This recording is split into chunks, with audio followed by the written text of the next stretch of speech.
తాజా వార్తలు వార్తా కథనాల కోసం సబ్స్క్రైబ్ చేయండి స్వేచ్ఛ టీవీ, ఫ్రీడమ్ ఆఫ్ వాయిస్. పిచ్చి మాటలు ఈ మెంటల్ గా వెళ్ళ మాటలతో నేను ఎక్కడ స్పందిస్తా, ఎక్కడ సమాధానం చెప్తా? అవగాహన లేని వాళ్ళ గురించి నా పోరాటం గివిలతో, నా పోరాటం కేసీఆర్తో కూడా ఆడుతున్నా. నేను కొడితే కుంభస్థానాన్ని కూడా కానీ గివిలతో నేను నా పంచేది ఏముండే. హుజరాబాద్లో చేసిన సై, గజ్వేల్లో చేసిన సై. ఒక మాట నేను మంచిగా ఇంటా అంటే చెప్తా, మీకు ఓపిక ఉంటే చెప్తా.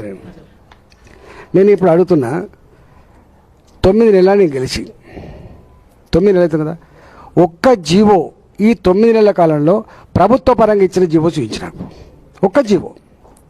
తెలంగాణ రాష్ట్ర ప్రభుత్వ పరంగా ఒక 10 లక్షల రూపాయలు పెట్టి పని చేసిన అని చెప్పి, పనికి శాంక్షన్ చేసిన అని చెప్పమని చెప్పండి. ఇవన్నీ కూడా, ఈ డబ్బులన్నీ కూడా మీరు బాగా గుర్తుపెట్టి, డిఎంఎఫ్టీ కింద నేను ఆనాడు తెచ్చిన నిధులు, మున్సిపాలిటీ కింద నేను తెచ్చిన నిధులు, ఆ నిధులకే వీళ్ళు మాడిఫై చేసి ఇస్తున్నారు తప్ప వీళ్ళ ముఖాలకి ఒక్క రూపాయి తేలే. వీళ్ళకి అవగాహన లేదు. వీళ్ళని నేను ఏం గుర్తించాలి? నీకు అవగాహన ఉంటాను ఏమైనా మాట్లాడతా, నీకు అవగాహన లేకపోతే నేను ఏం మాట్లాడతా చెప్పండి.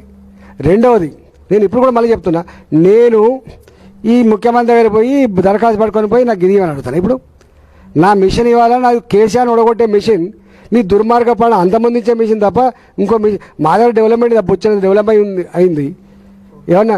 నేను మీకు తెలవాలి, గవర్నమెంట్ ఇచ్చే దమ్ము లేదని తెలిసి నువ్వు టేకుర్తికి పో, గవర్నమెంట్ పైసలు లేకపోతే నేను ఇచ్చి మోటార్లు పెట్టించిన. మడిపల్లెకు పో, తాగే నీళ్ళు బిడ్డ అంటే నేను పోయి మోటార్లు కొనిచ్చి పైప్ లైన్ కొనిచ్చి పెట్టించిన. నువ్వు గనుముక్కలకు పో, ఈ నీళ్ళు వత్తలేవు బిడ్డ అంటే నేను సొంత పైలతో పెట్టించిన. మా ప్రజలకు హుజరాబాద్ ప్రజానీకానికి కాలుకు ముళ్ళితే పన్నుతో పీకే బిడ్డ ఈటల బిడ్డ, గుర్తుపెట్టుకో. ఇక్కడ రేపు హుజరాబాద్ ఈ స్థాయిలో ఉంటుందా? రేపు ఈ గవర్నమెంట్ పోడైనా మా గవర్నమెంట్ వచ్చినాయినా? మీకు తెలుసు, ఆర్థిక మంత్రిగా ఉన్ననాడు, ఆరోగ్య మంత్రిగా ఉన్నాడు, ఎవరు కట్టించానండి? ఇలా గవర్నమెంట్లో ఉంటే నేను కట్టియలేదా? జమ్మికుంట హాస్పిటల్ నేను వేసింది కదా, హుజరాబాద్ హాస్పిటల్ నేను కట్టింది కదా, కమలాపూర్ హాస్పిటల్ నేను కట్టింది కదా, స్కూల్ నేను కట్టినా కదా, వేసిన రోడ్ నేను కట్టినా కదా. మళ్ళీ వచ్చినాడు మళ్ళీ ఇట్లుంటుందా కదా?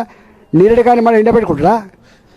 మళ్ళీ అభివృద్ధి, మళ్ళీ 100 సంవత్సరాల అభివృద్ధి ఉంటుంది హుజరాబాద్, గుర్తుపెట్టుకోండి. అందుకనే ఈ పిచ్చి మాటలు ఈ మెంటల్గా వెళ్ళ మాటలతో నేను ఎక్కడ స్పందిస్తా, ఎక్కడ సమాధానం చెప్తా? అవగాహన లేని వాళ్ళ గురించి నా పోరాటం గివిలతో, నా పోరాటం కేసీఆర్తో కూడా ఆడుతున్నా. నేను కొడితే కుంభస్థానాన్ని కూడా కానీ గివిలతో నేను నా పంచేది ఏముండే. హుజరాబాద్లో చేసిన సై, గజ్వేల్లో చేసిన సై. తాజా వార్తలు వార్తా కథనాల కోసం సబ్స్క్రైబ్ చేయండి స్వేచ్ఛ టీవీ, ఫ్రీడమ్ ఆఫ్ వాయిస్.